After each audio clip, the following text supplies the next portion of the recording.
डलहौजी एवं साम्राज्य विस्तार 1848 से 56। डलहौजी जब भारत आया तब ईस्ट इंडिया कंपनी भारत में सबसे बड़ी शक्ति के रूप में स्थापित हुई। ब्रिटिश अर्थव्यवस्था पर मंदी का प्रभाव था। भारत में बाजार का विस्तार एवं निवेश के लिए ब्रिटिश पूंजीपतियों के द्वारा ब्रिटिश सरकार दबाव बनाए जा रहे थे। इसी पृष्ठभूमि में डलहौजी ने जहाँ तक संभव था अधिकाधिक साम्राज्य विस्तार के लिए विलय नीति हर बल दिया। डलहौजी युद्ध के द्वारा 1849 पंजाब का विलय, 1849 में पंजाब का विलय, 1850 में सिक्किम का विलय, 1852 में दक्षिण बर्मा का विलय शांतिपूर्ण तरीके के गो निवेश नीति के द्वारा सतारा, झांसी, नागपुर इत्यादि राज्यों पर विलय किया।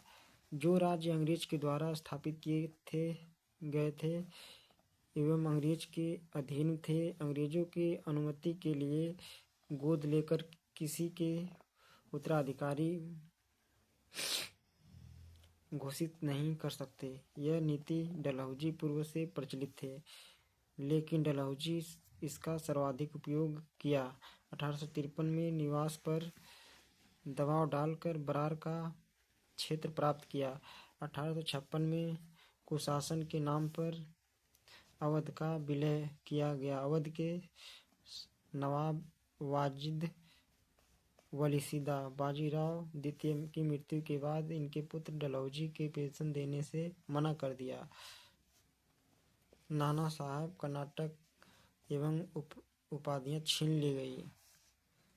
1814 से 16 के बीच नेपाल युद्ध, नेपाल की पराजय, उत्तराखंड का एक बड़ा भूभाग अंग्रेजों को नेपाल से प्राप्त हुआ। प्रथम वर्मा युद्ध 1824 से 26, वर्मा का पराजय, पूर्वी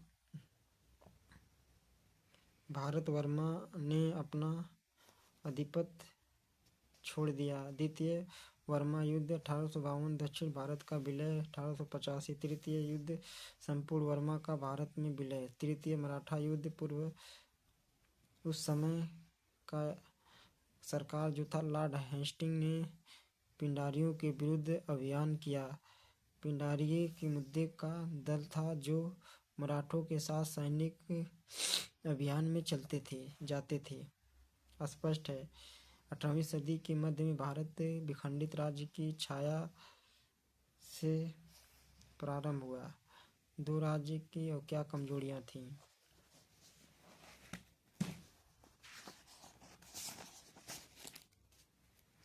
आर्थिक नीतियां, भू राजस्व बंदोबस्त, कृषि का वाणिज्यीकरण, उद्योगों का पतन, आधुनिक उद्योगों का विकास, रेलवे, जल का दोहन, अकाल, उपनिवेशवाद का उपचरण, भू राजस्व, जमींदारी, रैयतवाड़ी, महलवाड़ी।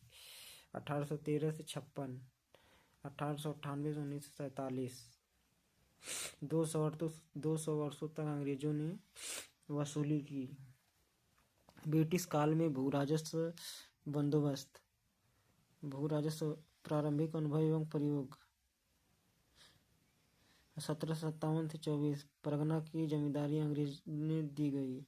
1760 से 3 जिलों में जमींदारी का अधिकार। 1765 से बिहार, बंगाल, उड़ीसा दीवाने राइट, दीवानों का अधिकार। प्रारंभिक अनुभव 1772 में वारेन हेस्टिंग 5 वर्षों के लिए भू राजस्व की वसूली को नीलाम कर दिया।